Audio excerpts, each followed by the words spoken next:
औज़ुबिल्लाहि मिनश्शैतानिर्रजीम बिस्मिल्लाहिर्रहमानिर्रहीम अस्सलामु अलैकुम वरहमतुल्लाहि वबरकातुहू। आज हम सुपारा नंबर 27 पढ़ेंगे। कुछ हिस्सा पारा 26 में से सूरत अज़्ज़ारियात जहाँ से होती है शुरू। मौजू और मबाहिस इसके क्या हैं? इसका सबसे बड़ा हिस्सा आखिरत के मौजू पर है और आखिर में तौहीद की दावत पेश की गई है। बिस्मिल्लाहिर्रहमानिर्रहीम वज़्ज़ारियाति ज़रवा फ़ल्हामिलाति विक़रा फ़लजारियाति युसरा फ़लमुक़स्सिमाति अमरा इन्नमा तुअदूना लसादिक़। कसम है उन हवाओं की जो गर्द उड़ाने वाली हैं, फिर पानी से लदे हुए बादल उठाने वाली हैं, फिर सुबक रफ्तारी के साथ चलने वाली हैं, फिर एक बड़े काम यानी बारिश की तक़सीम करने वाली हैं। हक़ ये है कि जिस चीज़ का तुम्हें खौफ दिलाया जा रहा है वो सच्ची है और जज़ाए अमाल ज़रूर पेश आनी है। तो ये बता दिया गया कि क़यामत तो होनी है और उसमें अपने अपने अमल के मुताबिक ही जज़ा मिलेगी। और जो लोग महज ज़न और गुमान पर चल रहे हैं और हक़ पर नहीं चल रहे तो क़यामत के दिन उनको फिर खसारा होगा। और जो मुत्तक़ीन हैं वो अलबत्ता बागों और चश्मों में होंगे और उनकी कुछ सिफ़ात भी बताई गई। आजकल रमज़ान है, देखें सहरी में सभी जागते हैं, तो यहाँ पर फरमाया व बिल अस्हारी हुम यस्तग़फ़िरून, वो सहरी के वक्त इस्तग़फ़ार करते हैं और रातों को कम सोते हैं, यानी कि अल्लाह के हुज़ूर जो है वो रातों को भी क़याम करते हैं, अल्लाह के हुज़ूर सहरी में इस्तग़फ़ार करते हैं और जो अपने माल में से महरूम और साइल का हक़ निकालते हैं। और हदीस में भी आता है कि बेशक अल्लाह बंदों को आराम की मोहलत देता है, फिर जब पहला तिहाई हिस्सा रात का गुजर जाता है तो आसमानी दुनिया पर नुज़ूल फरमाता है और फरमाता है क्या कोई मग़फ़िरत का तलबगार है, क्या कोई तौबा करने वाला है, क्या कोई मांगने वाला है, क्या कोई पुकारने वाला है, हत्ता के फजर फूट पड़ती है। फिर आगे कुछ निशानियाँ बताकर हज़रत इब्राहीम अलैहिस्सलाम के मेहमानों का ज़िक्र किया गया, यानी कि उनको वाक़या बताया गया कि जब फ़रिश्ते उनके यहाँ मेहमान हुए थे और किस तरह से उन्होंने ज़ियाफ़त के लिए सब कुछ पेश किया और फ़रिश्तों ने उनको बेटे की खुशखबरी सुनाई थी। फिर जहाँ से अगला पारा शुरू होता है, पारा नंबर 27, क़ाला फ़मा ख़त्बुकुम अय्युहल मुरसलून क़ालू इन्ना उरसिलना इला क़ौमिन मुजरिमीन। उन्होंने कहा, यानी इब्राहीम अलैहिस्सलाम ने फरमाया कि ए अल्लाह के भेजे हुए, क्या मुहिम आपको दरपेश है?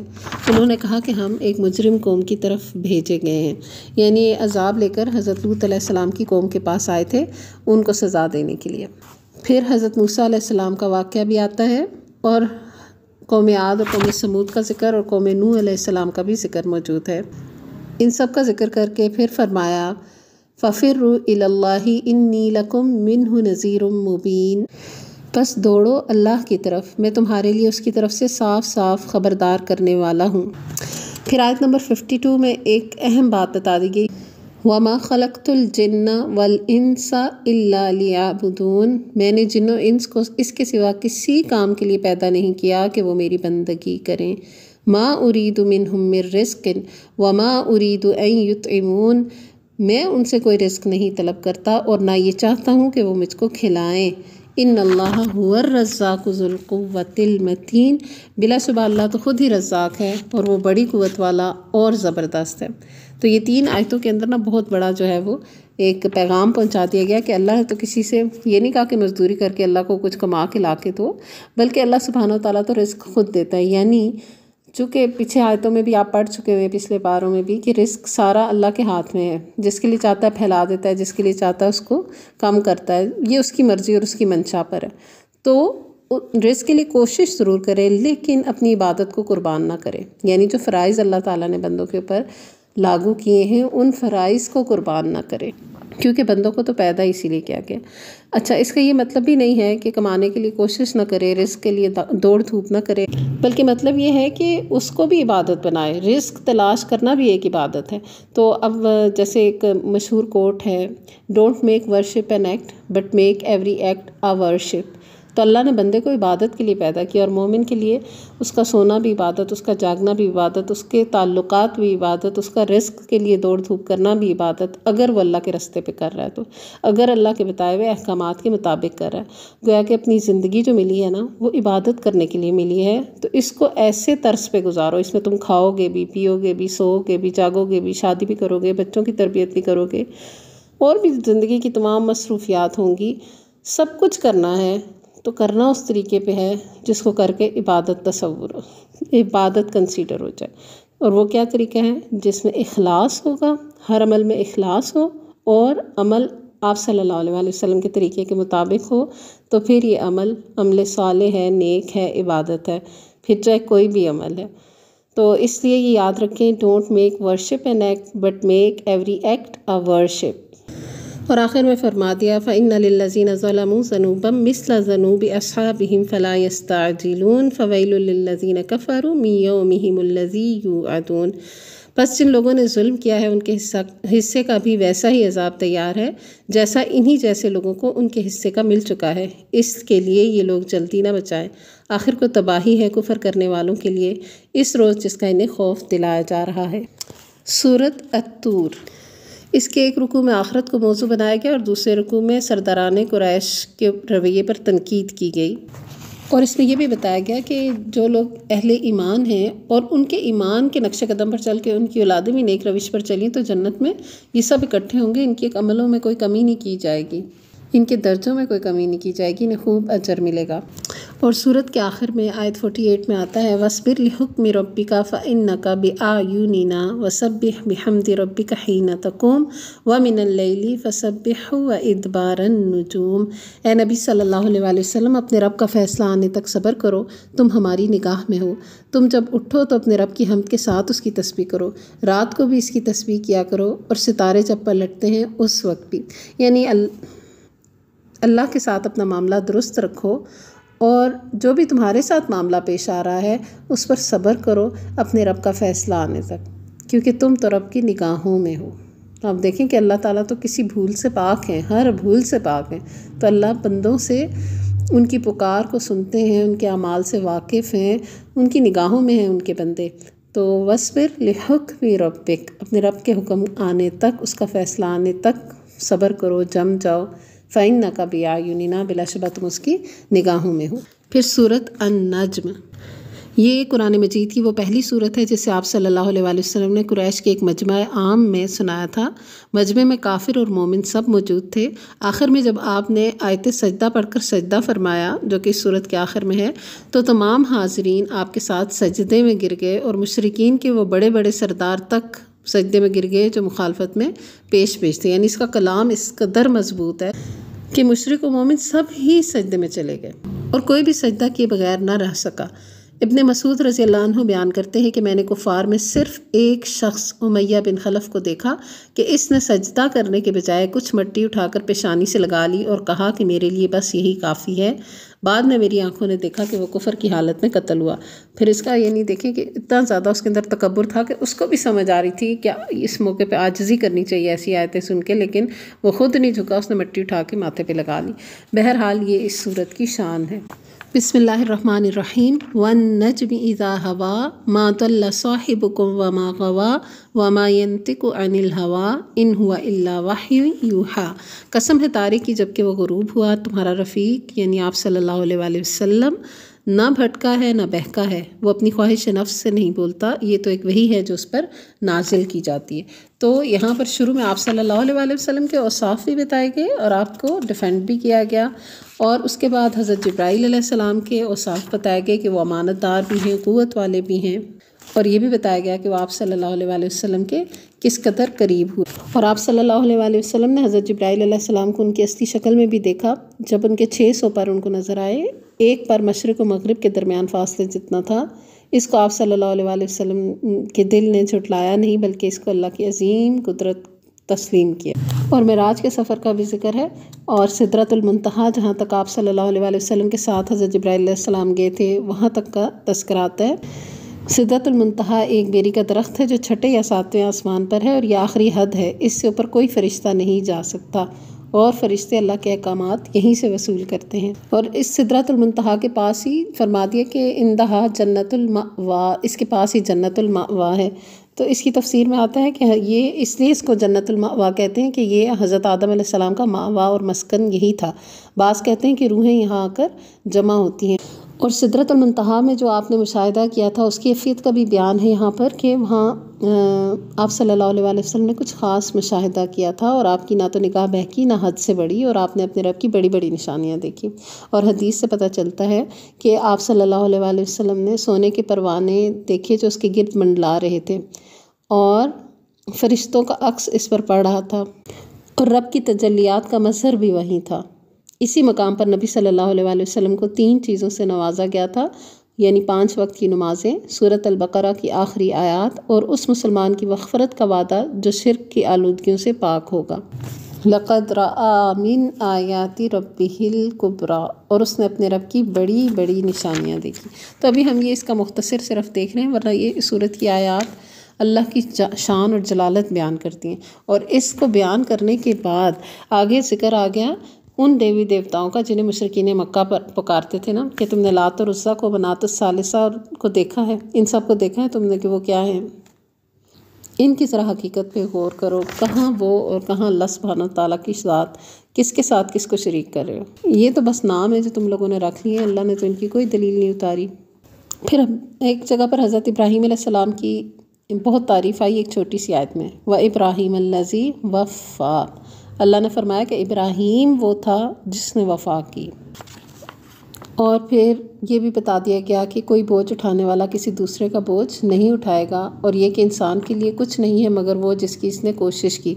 यानी कि इंसान जिस चीज़ के लिए स्ट्रगल कर रहा है ना, एंड पे उसको वही मिलेगा। अगर दुनिया के लिए कर रहा है तो फिर उसको आखिरत में कुछ नहीं मिलना, और दुनिया तो उतनी मिलनी है जितनी अल्लाह ने देनी है। और अगर आखिरत के लिए कर रहा है तो आखिरत मिलेगी। वन नसा यहू सोफ़युरा, और ये कि उसकी सही अनकरीब यानी उसकी कोशिश अनकरीब देखी जाएगी, चेकआउट किया जाएगा उसको। सुम्मयु जज़ाहुल जज़ा लौफ़ा, फिर उसको पूरी पूरी जज़ा दी जाएगी। वन न इला रब्बिकल मुंतहा, और ये कि आखिरकार पहुँचना तेरे रब ही के पास है। वन नहू हुआ अज़हका व अबका, और ये कि उसी ने हंसाया और उसी ने रुलाया। वन्नहु हुआ अमाता व अहया, और ये कि उसी ने मौत दी और उसी ने ज़िंदगी बख्शी। वन्नहु खलक़ ज़ौजैनि ज़कर वल उन्सा, और ये कि उसी ने नर और मादा का जोड़ा पैदा किया। मिन नुत्फ़तिन इज़ा तुमना, एक बूंद से जब वो टपकाई जाती है। वन्न अलैहि नशअतल उख़रा, और ये कि दूसरी ज़िंदगी बख्शना भी उसी के ज़िम्मे है। वन्नहु हुआ अगना व अकना, और ये कि उसी ने गनी किया और जायदाद बख्शी। वन्नहु हुआ रब्बुश शिअरा, और ये कि वही रब्बे शिअरा है, शिअरा का रब भी वही है, यानी आसमान के रोशन तरीन तारे का रब भी वही है।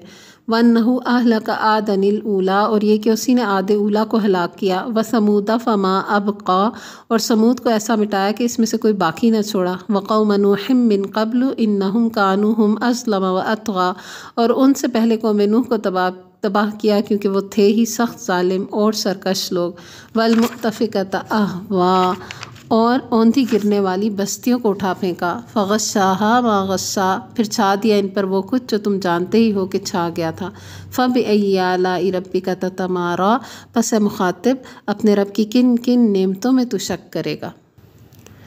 हाज़ा नज़ीर मिन नुज़ुरिल ऊला, ये एक तंबीह है पहली आई हुई तंबीहात में से। अज़िफ़तिल आज़िफ़ा, आने वाली घड़ी करीब आ लगी है। लैसा लहा मिन दूनिल्लाहि काशिफ़ा, अल्लाह के सिवा कोई इसको हटाने वाला नहीं। अफ़मिन हाज़ल हदीसी ताजबून, क्या यही वो बातें हैं जिन पर तुम तअज्जुब का इज़हार करते हो। व तज़हकून वला तबकून, और हंसते हो और रोते नहीं हो। वन तुम सामिदून, और गा बजाकर इन्हें टालते हो। फ़स्जुदू लिल्लाहि वअबुदू, बस सजदा करो अल्लाह के आगे और बंदगी बजा लो, यानी झुक जाओ, अखड़ो नहीं। तो ये आयतें सजदा है, यहाँ सजदा भी करना चाहिए।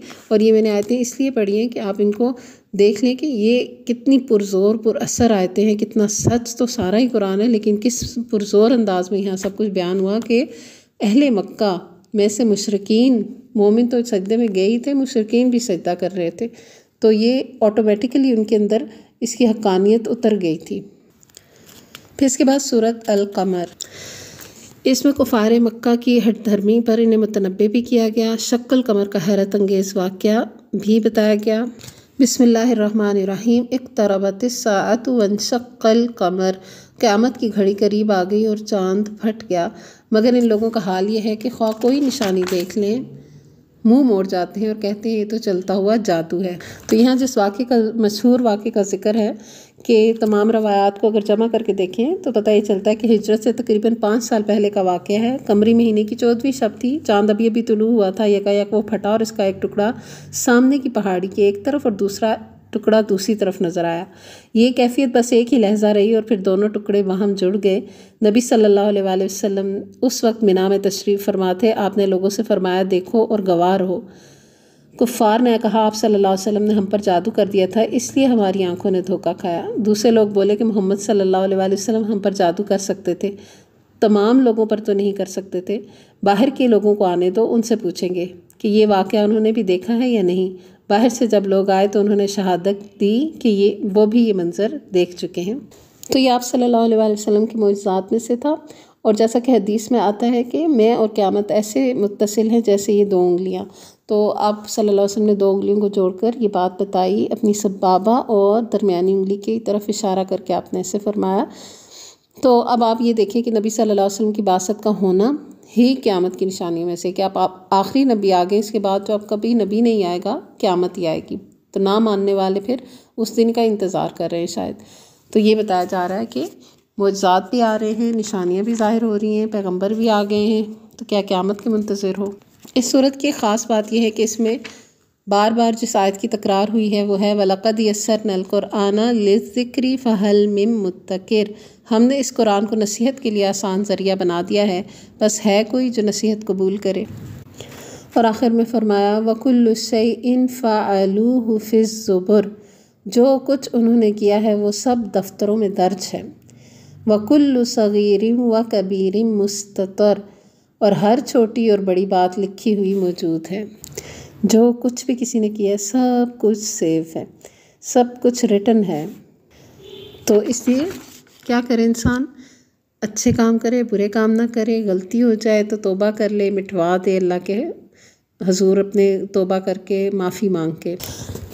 इन्नल मुत्तकीना फ़ी जन्नातिन व नहर, नाफरमानी से परहेज़ करने वाले यकीनन बागों और नहरों में होंगे। फ़ी मक़अदि सिद्क़िन इंद मलिकिम मुक़तदिर, सच्ची इज़्ज़त की जगह बड़े ज़ी इक़्तिदार बादशाह के करीब। और वो बादशाह कौन है? अर्रहमान, जो कि अगली सूरत है, सूरत अर्रहमान। और इस सूरत में बार बार जिस आयत की तकरार आएगी वो यही है कि फ़बिअय्यि आलाइ रब्बिकुमा तुकज़्ज़िबान। और एक हदीस में भी आता है कि आप सल्लल्लाहु अलैहि वसल्लम ने फरमाया कि क्या बात है कि तुम खामोश रहते हो, तुमसे अच्छे तो जिन हैं। कि जब मैंने उनको पर ये सूरत पढ़ी तो मैं जब भी फ़बिअय्यि आलाइ रब्बिकुमा तुकज़्ज़िबान पढ़ता तो इसके जवाब में कहते ला बिशैइन मिन निअमिका रब्बना नुकज़्ज़िबु फलकल हम्द। ऐ अल्लाह, हम तेरी किसी भी नेमत की तकज़ीब नहीं करते, बस तारीफ़ तेरे ही लिए है। बिस्मिल्लाहिर्रहमानिर्रहीम। अर्रहमान अल्लमल क़ुरआन ख़लक़ल इंसान अल्लमहुल बयान। रहमान ने इस कुरान की तालीम दी, उसी ने इंसान को पैदा किया और इसे बोलना सिखाया।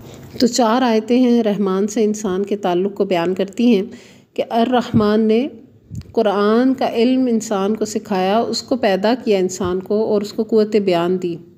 जो नहीं समझ इस क़ुव्वत बयान से वो पूछ ले, और जो समझ चुका है उसको बयान करे, लोगों की रहनुमाई का सबब भी बने। बोलना इतनी बड़ी क़ुव्वत है कि अल्लामहुल बयान, अल्लाह ताला ने एक्सप्रेस करना सिखाया, इंसान को बात करना सिखाया है, अपना कम्युनिकेशन सिखाई है। तो कम्युनिकेट करने के लिए वाहियात, लग़वियात, बुरी बातें, बेहुदा गुफ्तगू के बजाय कुरान को बयान करो, अच्छी बात एक्सप्रेस करो। अच्छी तो सबसे कुरान है ना, तो कुरान की हिदायत को आगे बयान करो। फिर पूरी सूरत में बार बार अल्लाह सुब्हानहू तआला की अता करता नेमतें गिनवाई गईं और फरमाया गया फ़बिअय्यि आलाइ रब्बिकुमा तुकज़्ज़िबान, तुम अपने रब की कौन कौन सी नेमत को झुटलाओगे।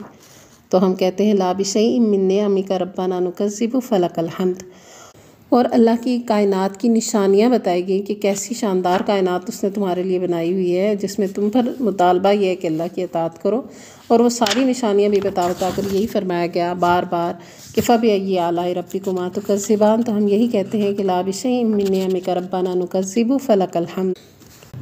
फिर सबकी हकीकत भी बता दी कि सब फ़ानी है और बाकी रहने वाली ज़ात तो सिर्फ़ अल्लाह ज़ुल जलाल वल इकराम की है। उसके बावजूद वो इतनी बड़ी ज़ात है, इतनी बड़ी उसकी हैसियत है कि वो कायम है और कायम रहेगा। वो बाकी है, हमेशा अज़ल से है, अब तक वही है। तो उसके बावजूद यसअलहु मन फिस समावाति वल अर्थ कुल्ल यौमिन हुआ फ़ी शान, ज़मीन और आसमानों में जो भी हैं सब अपनी हाजतें उसी से मांग रहे हैं, हर आन वो नई शान में है। सुभान अल्लाह, इतनी ऊंची उसकी शान है और मांगने वालों को अता करता है, उनको धुतकारता नहीं है। साइल उसके दरवाज़े पर हर दम मौजूद है, उसकी मखलूक उसकी सवाली है और वो देकर खुश होता है, उसको पसंद है कि उसके मखलूक उससे सवाल करे। फ़बिअय्यि आलाइ रब्बिकुमा तुकज़्ज़िबान, तो हम कहते हैं ला बिशैइन मिन निअमिका रब्बना नुकज़्ज़िबु फलकल हम्द। क़यामत का ज़िक्र किया, उसके बारे में बहुत सी बातें बताई, मुजरिमों का हाल बताया, अहले तक़वा का हाल बताया कि उनके लिए जन्नतें होंगी, और हर बात के बाद फरमाया फ़बिअय्यि आलाइ रब्बिकुमा तुकज़्ज़िबान, तो हम कहते हैं ला बिशैइन मिन निअमिका रब्बना नुकज़्ज़िबु फलकल हम्द। और फिर अहले तक़वा की बात, उनकी तारीफ़, उनके अजर सवाब, उनके लिए जन्नतों में क्या क्या नेमतें हैं, उसके साथ फरमाया हल जज़ाउल इहसानी इल्लल इहसान, नेकी का बदला नेकी के सिवा और कुछ भी हो सकता है। यानी अल्लाह ने के साथ तुमने नेकी की, अल्लाह के रास्ते में नेकी की है, अल्लाह तो बहुत बड़ा कदरदान है, वो तो उसका बदला एहसान के साथ अदा करेगा। जो तुमने किया है वो अपने ज़र्फ़ के मुताबिक किया है, जो वो देगा फिर वो अपनी शान के मुताबिक देगा। फ़बिअय्यि आलाइ रब्बिकुमा तुकज़्ज़िबान, तो भला तुम क्या राज़ी नहीं हो, किस किस चीज़ को, किस किस नेमत का इनकार करोगे जिन्नो इंस। तो हम क्या कहते हैं ला बिशैइन मिन निअमिका रब्बना नुकज़्ज़िबु फलकल हम्द, ए रब हम तेरी किसी नेमत की तकज़ीब नहीं करते, सब तारीफ़ तेरे लिए है। फिर दो और जन्नतों का जिक्र किया, उनकी और नेमतें बताई और आखिर में फरमाया मुत्तक़ीना अला रफ़रफ़िन खुज़रिन व अबक़रिय्यिन हिसान, जन्नती सब्ज़ कालीनों और नफीस और नादिर फर्शों पर तकिए लगा के बैठे होंगे। फ़बिअय्यि आलाइ रब्बिकुमा तुकज़्ज़िबान, यानी इतनी शानदार तुम्हारी वो जो अल्लाह सुब्हानहू व तआला तुम्हें वेलकम करेंगे, इतना कुछ नवाजेंगे कि तुम अपनी तसव्वुर में भी नहीं कर सकते। तो फिर तुम अपने परवरदिगार की किस किस इनाम को, किस किस नेमत को छुटलाओगे। तो हम क्या कहते हैं ला बिशैइन मिन निअमिका रब्बना नुकज़्ज़िबु फलकल हम्द, अल्लाह हम तेरी किसी नेमत की तकज़ीब नहीं करते, सब तारीफ़ तेरे लिए। तबारकस्मु रब्बिका ज़िल जलाली वल इकराम, बड़ी बरकत वाला है तेरे रब्बे जलील व करीम का नाम। तो अल्लाह का नाम ही बाबरकत है। हदीस में भी आता है कि आप सल्लल्लाहु अलैहि वसल्लम हर नमाज के बाद सलाम फेर कर पहले अल्लाहु अकबर कहते, फिर फरमाते अल्लाहुम्मा अंतस सलाम व मिनकस सलाम तबारकता या ज़ल जलाली वल इकराम, ऐ अल्लाह तू ही अस्सलाम है और तेरे से ही सलामती है, बड़ी बाबरकत है तेरी ज़ात, ए जलाल व इकराम वाले रब। सुभान अल्लाह। इसके बाद सूरत अल वाक़िया, बिस्मिल्लाहिर्रहमानिर्रहीम, इज़ा वक़अतिल वाक़िया लैसा लिवक़अतिहा काज़िबा ख़ाफ़िज़तुर राफ़िया, जब वो होने वाला वाक़या पेश आ जाएगा यानी क़यामत, तो कोई इसके वक़ू को झुटलाने वाला ना होगा, वो तहोबाला कर देने वाली आफत होगी। तो पूरी सूरत 3 हिस्सों पर मुश्तमिल है, यानी 3 कैटेगरीज़ इसमें बताई गई हैं।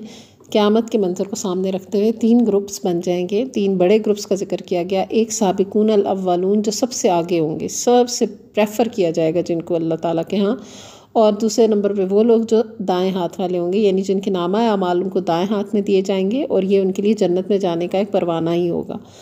और तीसरे मुजरिम लोग होंगे जिनका नामा अमाल उनको उनके बाएं हाथ में दिया जाएगा, अस्तग़फिरुल्लाह, और ये उनके लिए एक परवाना होगा इस बात का कि वो जहन्नम में जाएंगे।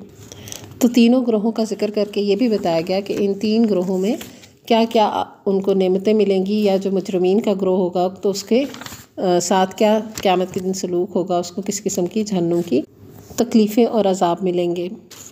फिर ज़रा कुफ्र करने वालों को थोड़ी डांट भी पिलाई गई और सवाल पूछकर उनके शोर को भी जगाया गया है। जैसे आयत 58 से ऑनवर्ड्स ये सवाल पूछे गए। 63 से हम देखते हैं अफ़रअय्तुम मा तहरुसून, कभी तुमने सोचा कि ये बीज जो तुम बोते हो, अअंतुम तज़रऊनहु अम नहनु ज़ारिऊन, इनसे खेतियाँ तुम उगाते हो या हम उगाने वाले। यानी कि बीज तो सारे लोग बोते हैं, लेकिन खेत तो उसी का उगता है जिसके लिए अल्लाह का हुक्म होता है।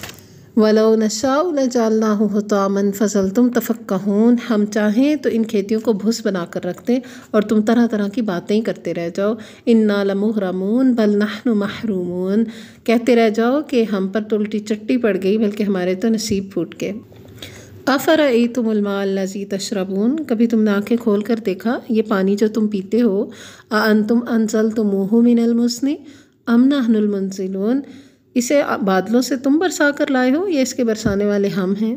लौ नशाउ जअलनाहु उजाजन फलौला तशकुरून, हम चाहें तो इसे सख्त खारी बना दें, फिर तुम शुक्र क्यों नहीं करते। अफ़रअय्तुमुन नार अल्लती तूरून, कभी तुमने ख्याल किया ये आग जो तुम सुलगाते हो, अअंतुम शजरतहा अम नहनुल मुनशिऊन, इसका दरख्त तुमने पैदा किया है या इसके पैदा करने वाले हम हैं। नहनु जअलनाहा तज़किरतन व मताअन लिलमुक़वीन, हमने इसको याद दहानी का ज़रिया और हाजतमंदों के लिए सामाने ज़ीस्त बनाया है। फसब्बिह बिस्मि रब्बिकल अज़ीम, बस है नबी सल्लल्लाहु अलैहि वसल्लम अपने रब्बे अज़ीम के नाम की तस्बीह करो। तो आपको हुक्म देकर उम्मत को भी यही हुक्म है, सुब्हानल्लाहि व बिहम्दिही सुब्हानल्लाहिल अज़ीम। फिर सितारों की कसम खाकर अल्लाह सुब्हानहू तआला ने कुरान की अज़मत बयान की और इतनी अजीम किताब जो रब्बुल आलमीन की तरफ से नाजिल करता है, उसके साथ ना मानने वालों के रवैये को ताज्जुब से देखा गया। सूरत के अख्ताम पर फिर उन 3 ग्रोहों का ही जिक्र किया गया, यानी एक तो मानने में इतने आगे हैं कि साबिकून अव्वलून हैं तो अल्लाह के मुकर्रम हैं, दूसरे वो लोग हैं जो दाएं हाथ वाले हैं तो वो भी जन्नतों वाले, और तीसरे वो जालिम लोग हैं जिनके नाम अमाल फिर उनके बाएं हाथ में जाएंगे तो वो फिर जहन्नम वाले हैं। इन्ना हाज़ा लहुवा हक़्क़ुल यकीन, ये सब कुछ कतई हक़ है। फसब्बिह बिस्मि रब्बिकल अज़ीम, बस नबी सल्लल्लाहु अलैहि वसल्लम अपने रब्बे अज़ीम के नाम की तस्बीह बयान करो। हज़रत उक़बा बिन आमिर जोहनी रज़ियल्लाहु अन्हु की रवायत है कि जब यह आयत नाजिल हुई तो आप सल्लल्लाहु अलैहि वसल्लम ने हुक्म दिया कि इसको तुम लोग अपने रुकू में रख दो, यानी रुकू में सुबहान रब्बियल अज़ीम कहा करो। इसके बाद सूरत अल हदीद, और इस सूरत का मौजू इन्फ़ाक़ फ़ी सबीलिल्लाह की तलक़ीन है। बिस्मिल्लाहिर्रहमानिर्रहीम, सब्बह लिल्लाहि मा फ़िस समावाति वल अर्दी व हुवल अज़ीज़ुल हकीम, अल्लाह की तस्बीह की है हर उस चीज़ ने जो ज़मीन और आसमान में है और वही ज़बरदस्त और ताना है। फिर आयत 3 में आता है, हुवल अव्वलु वल आखिरु वज़ ज़ाहिरु वल बातिनु व हुवा बिकुल्लि शैइन अलीम, वही अल्लाह अव्वल भी है और आखिर भी और ज़ाहिर भी और मख्फ़ी भी, और वो हर चीज़ का इल्म रखता है। तो इस आयत की तफसीर में एक खूबसूरत दुआ आती है जो कि हज़रत आयशा रज़ियल्लाहु अन्हा से नकल की गई है। अंतल अव्वलु फलैसा क़ब्ला का शैउन, तू ही पहला है कोई तुझसे पहले नहीं। वंतल आखिरु फलैसा बाद का शैउन, तू ही आखिरी है तेरे बाद कोई नहीं। वंतल ज़ाहिरु फलैसा फ़ौक़ा का शैउन, तू ही ज़ाहिर है कोई तुझसे ऊपर नहीं। वंतल बातिनु फलैसा दूना का शैउन, तू ही बातिन है कोई तुझसे मख्फ़ी तर नहीं। फिर सूरत के आगे जाकर अहले ईमान जो कि अल्लाह के रास्ते में ख़र्च करें उनके लिए अजर कबीर की खुशखबरी है, यानी बहुत बड़े अजर व सवाब की खुशखबरी है। और ये भी बताया गया कि तुम्हें क्या है कि जो अल्लाह ने तुम्हें दिया उसी में से तुमने ख़र्च करना है, तो फिर क्यों ख़र्च नहीं करते। और फ़तह मक्का से कबल जिन लोगों ने अल्लाह के रास्ते में ख़र्च किया उनकी फ़जीलत आई कि उनके इन्फ़ाक़ तक कोई दूसरा नहीं पहुँच सकता, वो दर्जे में बहुत ऊपर है उन लोगों से जिन्होंने इन्फ़ाक़ बाद में किया, यानी मुश्किल दौर में फ़तह मक्का से पहले वाले दौर में जिन सहाबा ने ख़र्च किया अल्लाह के रास्ते में, उनका दर्जा उन लोगों से जिन्होंने बाद में किया ज़्यादा बुलंद है, जबकि अजर सवाब तो दोनों ही को मिलेगा। अल्लाह ताला ने फिर इज़्ज़त वाले अजर की भी खुशखबरी दी। पहले अजर कबीर का जिक्र था, अब अजरुन करीम का जिक्र है। पहले ईमान की एक और ख़ास बात बताई गई कि उस दिन जब तुम मोमिन मर्दों और औरतों को देखोगे, यानी क़यामत के दिन, तो उनका नूर उनके आगे आगे और उनके दाएं जानिब दौड़ रहा होगा। उनसे कहा जाएगा कि आज बशारत है तुम्हारे लिए, जन्नतें होंगी जिनके नीचे नहरें बहती होंगी, जिनमें वो हमेशा रहेंगे, यही बड़ी कामयाबी है। और उस वक़्त मुनाफ़िकों का भी जिक्र आ गया कि वो मुनाफिक मर्द और औरतों का हाल ये होगा कि इन अहले ईमान से कहेंगे कि ज़रा हमारी तरफ देखो, कुछ हमें अपने नूर में से कोई थोड़ा सा हिस्सा हमें भी दे दो। लेकिन ऐसा नहीं हो सकेगा, उन दोनों के दरमियान दीवार हाइल कर दी जाएगी, यानी अहले ईमान और अहले निफाक के बीच में दीवार आ जाएगी और वो उनको कुछ भी फ़ायदा उनसे नहीं होगा उस दिन, क्योंकि दुनिया में उन्होंने कुछ किया ही नहीं था, दुनिया में अपने आप को धोखे में डाले रखा था और झूठी आरजुओं पर चल रहे थे, और शैतान ने अल्लाह के मामले में उनको धोखा दे दिया। तो बस फिर उनके लिए उस दिन वापसी का इम्कान नहीं, फिर जहन्नुम ही है। फिर दोबारा ये जिक्र आ गया कि सदका करने वाले मर्द हों या औरतें, जो भी अल्लाह को कर्ज़ हसन देगा उसको अल्लाह दुगना भी देगा और इस अजरुन करीम भी उसको मिलेगा, यानी बेहतरीन अजर।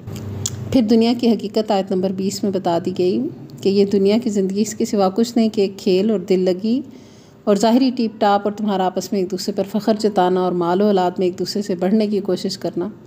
यही सब कुछ है। इसकी मिसाल ऐसी है जैसे एक बारिश हुई और इससे पैदा होने वाली नबातात को देखकर काश्तकार खुश हो गए, फिर वही खेती पक जाती है और तुम देखते हो कि ज़र्द हो गई, फिर वो भुस बनकर रह जाती है। इसके बरक्स आखिरत वो जगह है जहाँ सख्त अज़ाब है और अल्लाह की मग़फ़िरत भी है और इसकी खुशनुदी भी है।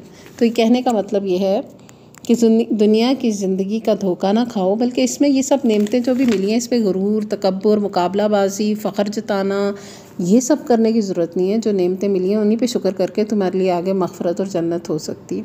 तो यहाँ इस ऐसी जो जिन भी आयतों में दुनिया की हकीकत खोल के बताई जाती है ना, तो उससे खौफज़दा होने की ज़रूरत नहीं है कि पता नहीं कोई दुनिया हमसे छिनने लगी है। बताने का मकसद ये नहीं है कि तुम्हारे पास ना कोई माल औलाद हो, ना कोई तुम्हारे पास कोई नेमत हो, ये कहना मकसूद नहीं है। मकसूद ये है कि जो भी तुम्हें मिल रहा है उस पर शुक्रगुजारी का रवैया, अतात का रवैया रखो और आखिरत में मग़फ़िरत और जन्नत के हक़दार बनो। यहाँ पर उन चीज़ों की वजह से जो भी दुनिया में हैं उनमें गुनाहों में मुब्तला होकर, तकब्बुर करके, एक दूसरे पर फ़ख्र जताकर क्या मिलना है, ये तो सब के लिए फ़ानी है। हाँ, वो हमेशा वाली ज़िंदगी है, उसको सामने रख के इसको गुजारो। तो ये है बताना। इस सूरत में आयत नंबर 23 में ये भी बताया गया कि अल्लाह ताला उन लोगों को नहीं पसंद करते कि जो अपने आप को बहुत बड़ी चीज़ समझते हैं या अपने ऊपर फ़ख्र जताते रहते हैं, हालांकि वो ख़ुद भी बुखल करते हैं और दूसरों को भी बुखल पर उकसाते हैं। फिर अहले किताब की रहबानियत का भी ज़िक्र आ गया कि अल्लाह ने उनको रहबानियत का हुक्म नहीं दिया था, ये उन्होंने अपने ऊपर ख़ुद ही फ़र्ज़ कर ली और बाद में उसकी रियायत भी नहीं कर सके, उसके ऊपर अमल भी नहीं बाकायदा कर सके। फिर आखिर में अहले ईमान से मुखातिब होकर फरमाया, या अय्युहल्लज़ीना आमनुत्तक़ुल्लाह व आमिनू बिरसूलिही युअतिकुम किफ़लैनि मिन रहमती व यजअल लकुम नूरन तमशून बिही व यग़फ़िर लकुम वल्लाहु गफ़ूरुर रहीम। ए लोगो जो ईमान लाए हो, अल्लाह से डरो और रसूल सल्लल्लाहु अलैहि वसल्लम पर ईमान लाओ। अल्लाह तुम्हें अपनी रहमत का दोहरा हिस्सा अता फ़रमाएगा और तुम्हें वो नूर बख्शेगा जिसकी रोशनी में तुम चलोगे। वो तुम्हारे कसूर माफ़ कर देगा। अल्लाह बड़ा माफ़ करने वाला और मेहरबान है। ले अल्लाह यअलम अहलुल किताबी अल्ला यक़दिरूना अला शैइन मिन फ़ज़लिल्लाहि व अन्नल फ़ज़्ल बियदिल्लाहि युअतीहि मन यशा वल्लाहु ज़ुल फ़ज़्लिल अज़ीम। तुमको ये रविश इख्तियार करनी चाहिए ताकि अहले किताब को मालूम हो जाए कि अल्लाह के फ़ज़ल पर उनका कोई अजारा नहीं है और ये कि अल्लाह का फ़ज़ल उसके अपने ही हाथ में है, जिसे चाहता है अता फ़रमाता है और वो बड़े फ़ज़ल वाला है। इसके साथ हम अपना पारा मुकम्मल करते हैं। इंशाअल्लाह कल अगले सबक के साथ हाज़िर होंगे। वाखिरु दावाना अनिल हम्दुलिल्लाहि रब्बिल आलमीन। सुब्हानकल्लाहुम्मा व बिहम्दिका नशहदु अल्ला इलाहा इल्ला अंता नस्तग़फिरुका व नतूबु इलैक। अस्सलामु अलैकुम व रहमतुल्लाहि व बरकातुहू।